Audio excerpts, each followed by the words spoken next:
Hi everyone, आप लोग कैसे होप कि आप लोग अच्छे होंगे। तो फ्रेंड, बिहार में नया नियम से होगा जमीन रजिस्ट्री, नई अपडेट के साथ मैं बताऊंगा। लेकिन उससे पहले अगर आप मेरे चैनल पर नए हो, अब तक अपने मेरे चैनल को सब्सक्राइब नहीं किया तो प्लीज चैनल को सब्सक्राइब कीजिए और बेल आइकन प्रेस करना, ताकि जो भी ऐसे लेटेस्ट अपडेट हो सबसे पहले नोटिफिकेशन आपको प्राप्त हो। तो वीडियो को बिना देख के शुरू करते हैं। अगर आप भी अपने पुराने जमीन को लेकर परेशान है, क्योंकि फरवरी महीने में जो है रजिस्ट्री के नए नियम लागू किए गए था, जिसके बाद से लोगों को जमीन की खरीद बिक्री करने में काफी ज्यादा परेशानी हो रही है। कई लोग अपने बच्चों की शादी के लिए जमीन को बेचना चाहते थे, लेकिन अब वो बेच नहीं पा रहे हैं। ऐसे में नए नियम के बाद से यह कहा गया है कि जिसके नाम पर जमाबंदी रजिस्टर 2 में होगा नाम, वही केवल जमीन को खरीद बिक्री कर सकते हैं। नए नियम लागू होने के बाद सबसे पहले दादा और परदादा की जमीन को अपने नाम पर जमाबंदी कराना होगा, उसके बाद ही आप जमीन को खरीद या बिक्री कर सकते हैं। तो नई अपडेट आ रही है कि दोबारा से जमीन रजिस्ट्री के नियम में बदलाव किया जा सकता है, क्योंकि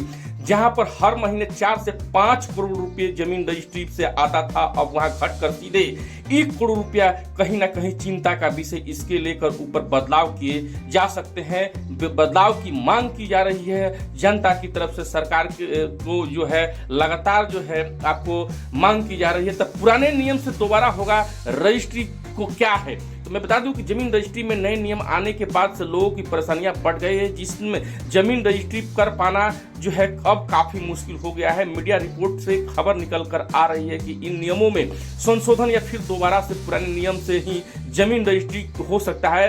हालांकि आधिकारिक रूप से अभी इसकी कोई घोषणा नहीं की गई है, लेकिन अगर किसी भी प्रकार की चेंज होती है तो अब चुनाव के बाद ही होगी। लोकसभा चुनाव नजदीक है, जून तक लोकसभा चुनाव होना है। जून के बाद ही इन नियमों में संशोधन या बदलाव हो सकता है। फिलहाल अभी नए नियम से ही जमीन रजिस्ट्री हो रहा है। जमीन रजिस्ट्री का नए नियम क्या है, मैं बता दूं कि बिहार में जमीन के रजिस्ट्री के नए नियम वाली लागू होने के बाद से पूरी तरह से कार्य प्रभावित हो रहा है, जिसके कारण विभाग की ओर से नई व्यवस्था लागू की। सही जवाब में बताऊं तो जो जमाबंदी को लेकर अंचल में कार्यालय में ऑनलाइन प्रक्रिया कर दी गई है। ऑफलाइन जमाबंदी को प्राप्त होने के बाद ही रजिस्ट्रेशन नहीं हो पा रहा है, तो विभिन्न समस्या को सामना करना पड़ रहा है। अगर आप सभी को बता दूं कि कई मंथन के बाद जो है विभाग द्वारा ऐसे बिंदु तैयार किए गए जिसको सामान्य जमीन बेचने वाले स्वास्थ्य जो है एक शपथ पत्र दिया जा रहा है, उसके माध्यम से जो है आप जमीन को बेच सकते हैं। तो अभी फिलहाल ये नए नियम से जमीन रजिस्ट्री हो रहा है। अगर नियम में बदलाव होता है तो निबंधित द्वारा जरूर लोगों को बताया जाएगा। तो ये जानकारी कैसा लगा कमेंट करके जरूर बताइएगा। जय हिंद, जय बिहार।